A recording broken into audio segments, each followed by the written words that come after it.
Olá malta, sejam bem-vindos ao meu canal, eu sou a Marlene e todas as terças e todas as sextas ao meio-dia eu trago vídeos sobre casos criminais aqui para o meu canal. Mas antes de irmos para o caso de hoje, eu quero pedir-vos para vocês deixarem já o vosso like, partilharem este vídeo com os vossos amigos, eu agradeço de coração todo o apoio que vocês dão ao meu canal, muito obrigada. E agora, sem mais esperas, vamos então para o caso de hoje.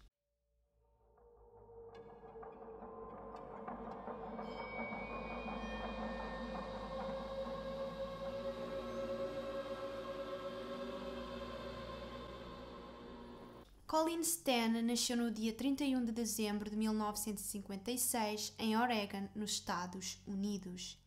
Ela tinha apenas 20 anos quando foi sequestrada e mantida em cativeiro durante 7 anos. Tudo começou então no dia 19 de maio de 1977. A Colleen iria viajar até Norton, na Califórnia, para ir a uma festa de aniversário de uma amiga. Só que por algum motivo o carro dela não pegou, não funcionou, e então, como ela queria mesmo ir à festa para surpreender a amiga, ela decidiu pedir boleia até à Califórnia, que ficava a cerca de 600 km de distância. Pelo meio-dia ela chegou à cidade de Red Bluff e faltavam apenas 2 horas de caminho para conseguir chegar ao seu destino, e então ela foi novamente para a berma da estrada, confiante de que iria conseguir chegar à Califórnia. Um grupo de 5 rapazes parou o carro e perguntaram-lhe para onde é que ela queria ir, mas a Colleen não se sentia muito à vontade em entrar num carro com 5 rapazes e então ela acabou por não aceitar a boleia. Os rapazes foram então embora e, entretanto, um outro carro parou e nesse carro vinha um casal com um bebê. Esse casal eram Cameron e Janice Oker. Eles eram jovens, pouco mais velhos do que a Colleen, e então ela achou que seria seguro viajar com eles e aceitou a boleia. Durante a viagem ela começou a sentir uma vibe creepy, um silêncio constrangedor, e o homem olhava constantemente para a Colleen pelo espelho do carro. 10 minutos depois eles pararam numa loja de conveniência e a Colleen aproveitou para ir à casa de banho.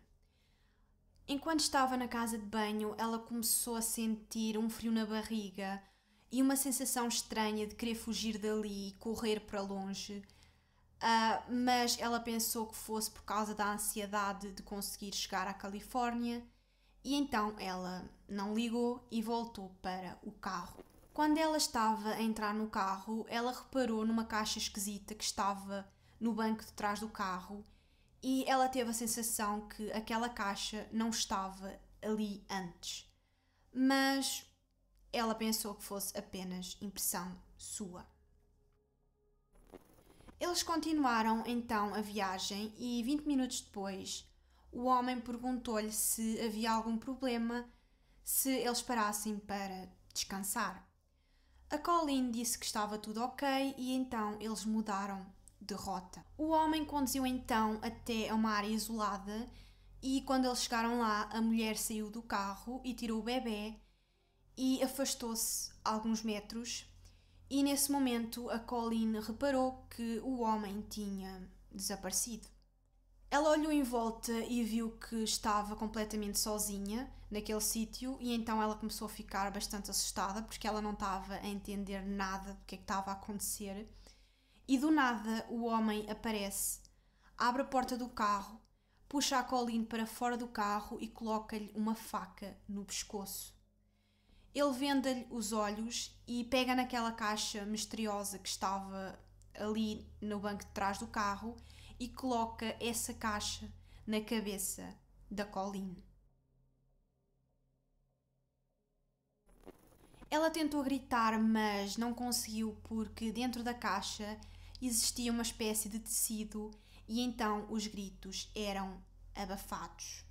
Ela conseguiu ouvir a mulher e o bebê a voltarem para o carro e segundos depois o carro estava de volta à estrada. A Colleen estava cheia de medo, ela não sabia para onde é que estava a ir, nem o que é que estava a acontecer, e ela conseguia ouvir o casal a falar qualquer coisa, mas não conseguia perceber bem o que é que eles estavam a dizer. Eles levaram a Colleen para a casa deles e depois para a cave, e lá na cave o homem tirou-lhe a caixa da cabeça, tirou-lhe todas as roupas, prendeu-lhe as mãos e suspendeu-a com as mãos numa corda e depois começou a chicoteá-la. A Colleen foi torturada durante várias horas e, quando a tortura terminou, ela ficou ali suspensa durante algum tempo e, passado esse tempo, ela começou a ouvir uns sons estranhos e rapidamente ela percebeu que esses sons eram o casal a ter relações ali mesmo, ao lado dela.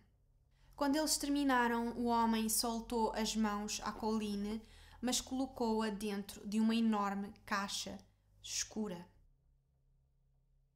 Ninguém deu por falta da Colleen porque ela tinha dito à família que iria até à Califórnia para surpreender uma amiga e essa amiga, como era uma surpresa, não fazia a mínima ideia que era suposto a Colleen ter ido até à festa dela e então, durante os primeiros dias em que ela esteve desaparecida, ninguém deu pela sua falta. Mas uma semana depois, os colegas da Colleen estranharam a sua ausência e o facto dela não dar notícias, e então eles resolveram ligar para os pais da Colleen.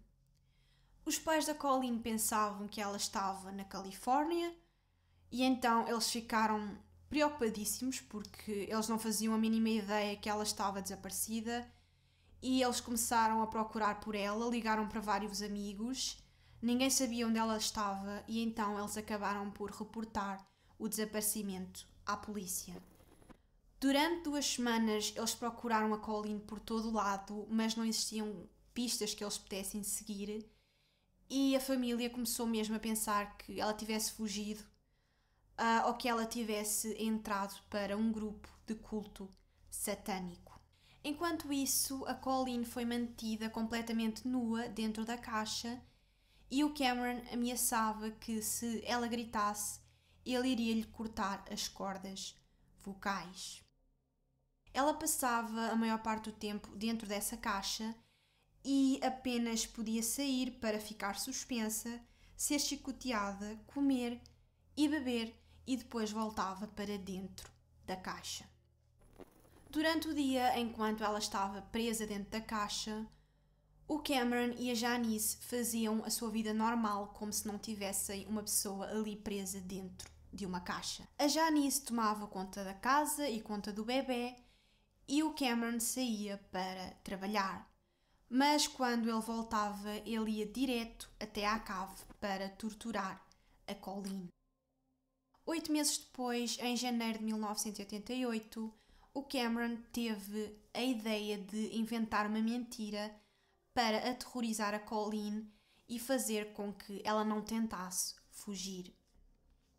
Ele deu-lhe um contrato e ela teria que assinar esse contrato para continuar a ser só dele, porque se ela não assinasse, ela iria ser vendida a uma organização que se dedicava a traficar escravas.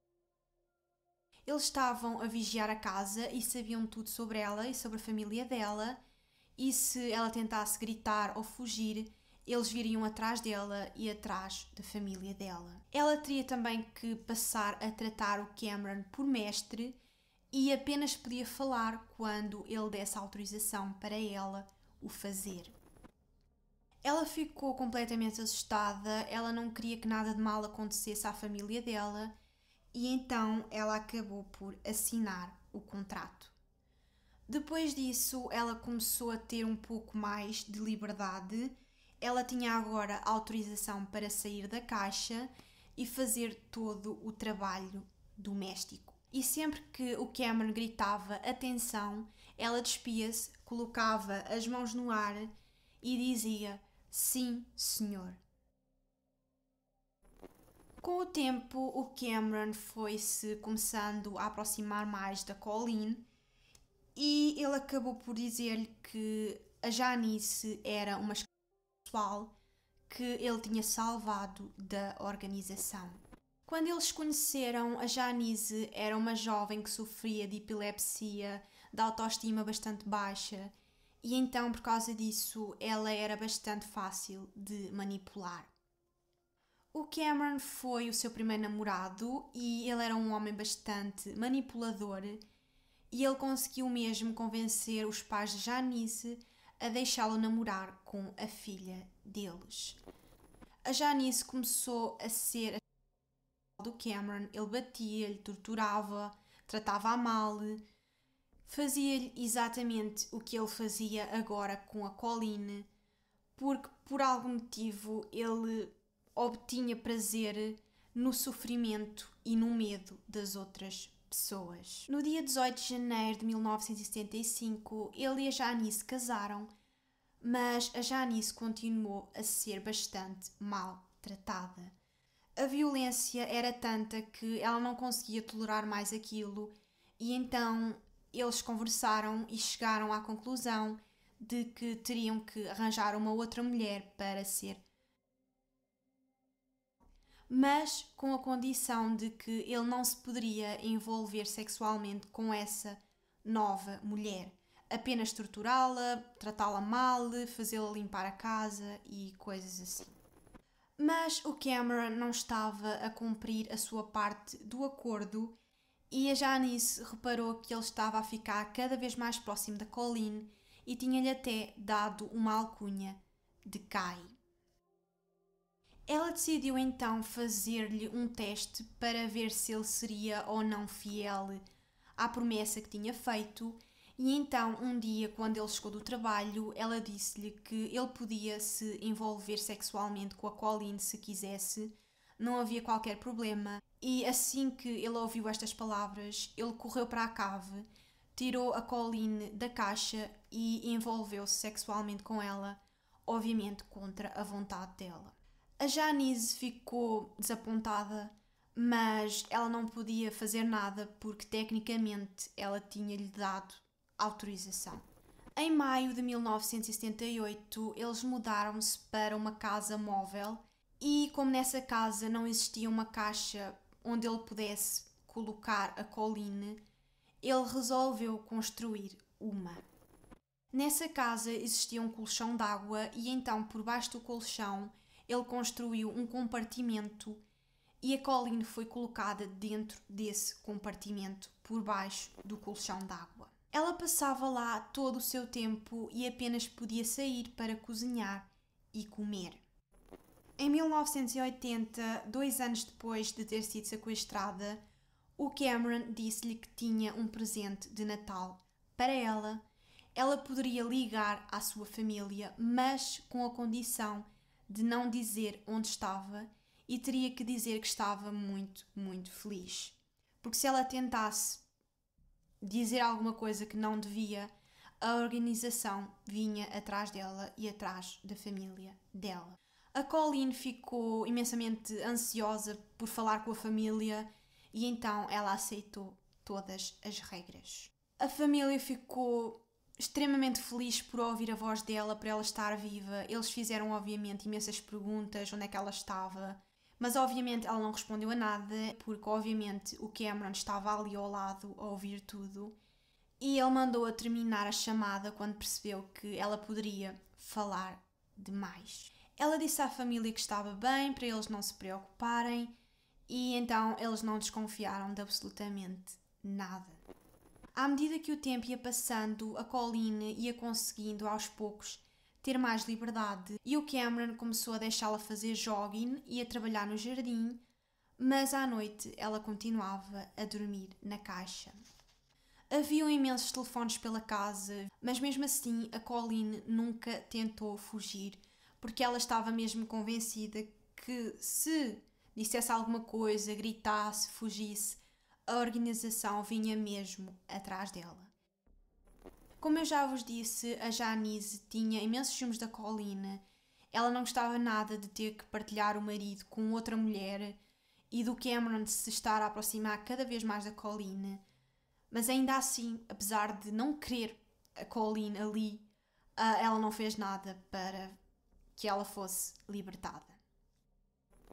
Em 1981, o Cameron disse à Colleen que a organização tinha dado autorização para ela visitar a família dela, mas, obviamente, com regras. Ela teria que o apresentar como sendo seu marido e relembrou-a que a organização estava a ver tudo, a organização estava atenta e a Colleen acreditava piedosamente que estava mesmo a ser vigiada. Ele deixou então à porta de casa dela e foi embora, e a Colleen ficou sozinha com a família, mas ainda assim ela não contou nada sobre estar a ser sequestrada.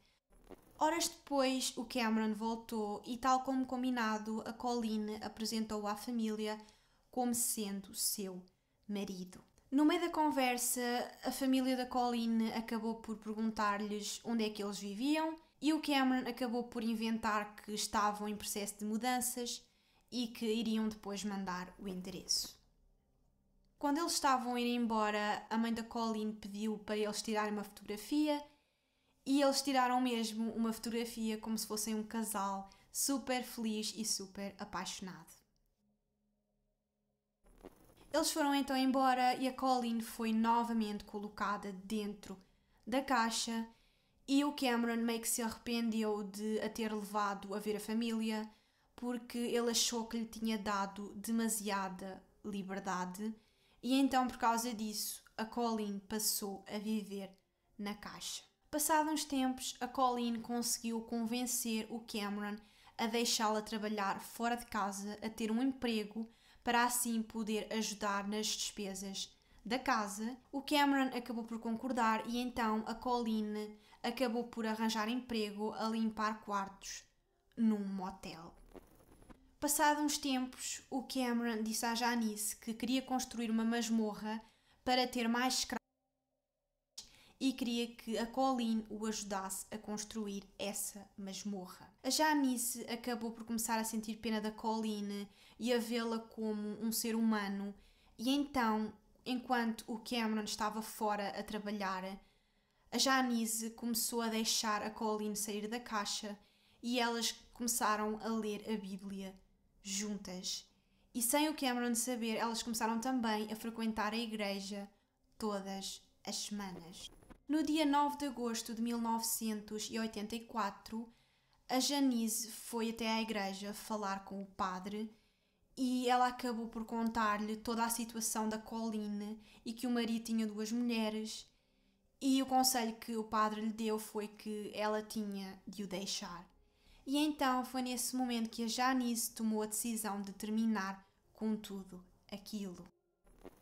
Ela foi então até ao motel onde a Colleen estava a trabalhar e disse-lhe que toda a história da organização era uma grande mentira e a Colleen nem queria acreditar que durante 7 anos tinha sido completamente enganada. Ela comprou um bilhete de autocarro para fugir dali, mas antes ela decidiu ligar ao Cameron a dizer-lhe que tinha descoberto tudo e que iria embora. E ele começou a chorar, pediu-lhe por favor para ela não ir embora, mas ela nem ligou àquilo que ele disse e foi embora. A família dela recebeu-a de braços abertos, eles estavam imensamente felizes por ela ter voltado e durante os primeiros tempos ela não contou nada sobre ter sido sequestrada. Mas passados uns tempos ela acabou por contar, mas sem detalhes. A Janice foi até à polícia e contou tudo sobre a Colleen, sobre a caixa, sobre o sequestro, mas a polícia não acreditou em nada do que ela disse, porque obviamente como é que alguém iria acreditar que uma jovem tinha estado a ser sequestrada, presa dentro de uma caixa durante 7 anos. É difícil alguém acreditar que isto seja verdade. Mas eles ligaram então à Colleen para confirmarem a história e ela disse que sim, era verdade. E ela passou os 2 dias que se seguiram a contar à polícia todos os detalhes. Nas buscas feitas à casa, a polícia encontrou o colchão de água, a caixa, cordas, cintos, vários instrumentos de tortura, mas eles não encontraram nada que provasse que a Colleen tinha estado ali contra a sua vontade. Entretanto, enquanto o Cameron estava preso, a Janice começou a falar novamente com ele e ele acabou por conseguir manipulá-la e convencê-la a destruir todas as evidências que existiam. E então ela foi até casa e destruiu tudo. Ela queimou muita coisa, destruiu basicamente todas as evidências que existiam de que tinha estado uma mulher ali presa numa caixa durante 7 anos. Quando a polícia voltou então à casa para recolher mais provas para provarem que a Colleen tinha estado ali contra a vontade dela, eles encontraram tudo destruído. Mas ainda assim eles acabaram por encontrar dentro de uma revista uma fotografia e essa fotografia mostrava nada mais nem nada menos que o contrato que tinha sido assinado pela Colleen. O Cameron acabou por ser julgado pelo sequestro da Colleen e durante o julgamento a Colleen esteve sempre calma e não mostrou qualquer tipo de raiva contra o Cameron. A Janice testemunhou contra o marido com a condição de ser ilibada do crime. Porque basicamente ela tinha sido manipulada pelo Cameron e então ela não era culpada. Apesar de que, na minha opinião, ela era sim culpada porque ela colaborou com tudo, ela sabia do sequestro, ela esteve calada, ela ajudou. Ela colaborou, ok? Tipo, eu não concordo com o facto de ela não ter sido condenada porque ela sabia do sequestro, ela era cúmplice. Sem hipótese possível de fuga, o Cameron acabou por admitir tudo, sendo considerado culpado por crimes sexuais, rapto e sequestro, e ele acabou por ser condenado a 104 anos de prisão, com a possibilidade de ter liberdade condicional em 2022. Sim, ele pode ser libertado no próximo ano. Neste momento, a Colleen está a tentar refazer a vida dela, apesar de ser difícil, porque ela passou por uma experiência mais do que traumática, mas ainda assim ela está a tentar refazer a sua vida. E a Janice simplesmente desapareceu da face da terra. Ninguém sabe onde é que ela está. Mas enfim, malta, este foi o caso. É um caso bastante chocante. Eu confesso que enquanto eu estava a fazer a pesquisa, ler todos os detalhes e tudo o que foi feito e o facto de ela estar presa dentro de uma caixa durante imenso tempo é muito perturbador e eu fiquei mesmo chocada com alguns dos pormenores deste caso. O Cameron obviamente tem perturbações mentais e supostamente ele fazia isto porque ele considerava que as mulheres são más e que têm que ser castigadas por isso. Mas enfim, malta, este foi o caso, espero que tenham gostado. Não se esqueçam de deixar o vosso like, partilhar este vídeo com os vossos amigos. Eu agradeço e é tudo, malta, espero que tenham gostado e até ao próximo vídeo. Tchau!